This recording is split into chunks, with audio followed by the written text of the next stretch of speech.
مریض پر دم کرنا اور اس کے لیے دعائے صحت. مریض کے لیے 3 بار دعا فرماتے، جیسا کہ آپ صلی اللہ علیہ وسلم نے حضرت سعد رضی اللہ تعالی عنہ کے لیے دعا فرمائی. اے اللہ سعد کو شفا دے، اے اللہ سعد کو شفا دے، اے اللہ سعد کو شفا دے. زاد المعاد. حضور اکرم صلی اللہ علیہ وسلم مریض کی پیشانی یا دکھی ہوئی جگہ پر داہنا ہاتھ رکھ کر فرماتے، اے اللہ، فرماتے اللہم اذہب الباس رب الناس اشفی انت الشافی لا شفاء الا شفاؤک شفاء لا یغادر سقما. اے اللہ، اے اللہ، اے لوگوں کے رب، تکلیف کو دور فرما اور شفا دے. تو ہی شفا دینے والا ہے، تیری شفا کے علاوہ کوئی شفا نہیں ہے. ایسی شفا دے جو ذرا مرض نہ چھوڑے، یعنی ذرہ برابر بھی مرض باقی نہ رہے. اور یہ دعا بھی منقول ہے، اللہم اشفیہ، اللہم عافیہ، اے اللہ اس کو شفا دے، اے اللہ اس کو عافیت دے. اور 7 مرتبہ یہ دعا بھی پڑھیے، اسأل اللہ العظیم رب العرش العظیم ان یشفیک.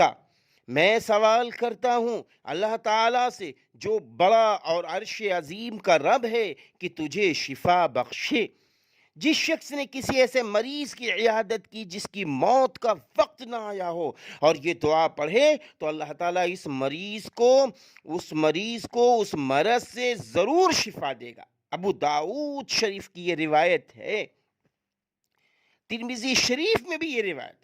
حضرت عثمان بن ابی العاص رضی اللہ تعالی عنہ سے روایت ہے کہ انہوں نے رسول اللہ صلی اللہ علیہ وسلم سے درد کی شکایت کی. سنو میرے بھائی، غور سے سننا. درد کی شکایت کی جو ان کے جسم کے کسی حصے میں تھا. تو رسول اللہ صلی اللہ علیہ وسلم نے فرمایا تم اس جگہ پر اپنا ہاتھ رکھو جہاں تکلیف ہے، یعنی جہاں درد ہے، اور 3 دفعہ کہو بسم اللہ، اور 7 مرتبہ کہو اعوذ بعزت اللہ وقدرتہ من شر ما اجد واحاذر. میں پناہ لیتا ہوں اور اللہ تعالیٰ کی عظمت اور اس کی قدرت کی اور اس تکلیف کے شر سے جو میں پا رہا ہوں اور جس کا مجھ کو خطرہ ہے.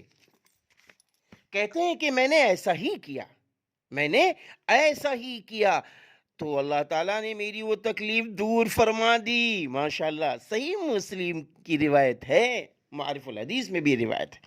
حضرت عبداللہ بن عباس رضی اللہ عنہما سے روایت ہے کہ رسول اللہ صلی اللہ علیہ وسلم یہ دعا پڑھ کر حضرات حسن حسین رضی اللہ تعالی عنہما کو اللہ تعالیٰ کی پناہ میں دیتے تھے. وہ کون سی دعا تھی؟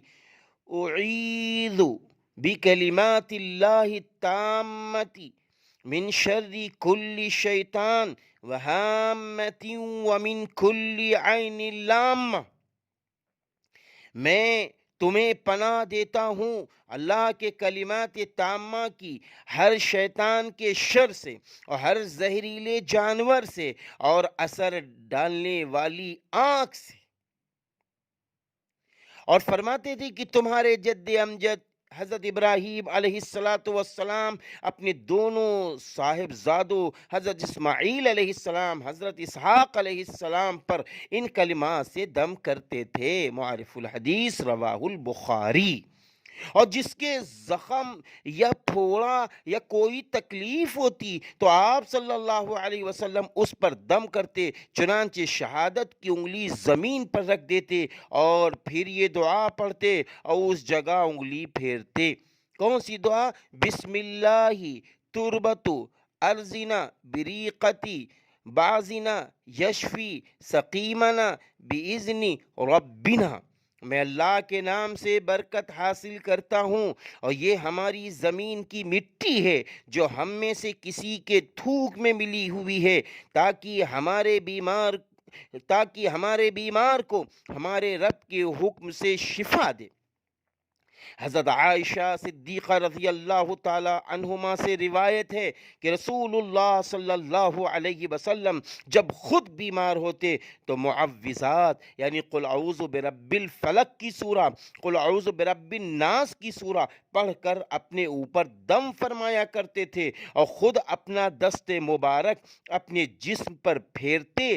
پھر جب آپ صلی اللہ علیہ وسلم کو وہ بیماری لاحق ہوئی جس میں آپ صلی اللہ علیہ وسلم نے اس دنیا سے رحلت فرمائی، تو میں وہی معوذات یعنی قل اعوذ برب الفلق کی سورہ، قل اعوذ برب الناس کی سورہ پڑھ کر آپ پر دم کرتی، جن کو پڑھ کر آپ صلی اللہ علیہ وسلم دم کیا کرتے تھے، اور آپ صلی اللہ علیہ وسلم کا دست مبارک آپ صلی اللہ علیہ وسلم کے جسم پر پھیرتی تھی۔ صحیح بخاری، صحیح مسلم کی یہ روایت۔ اللہ حفاظت میں رکھے، شفاعت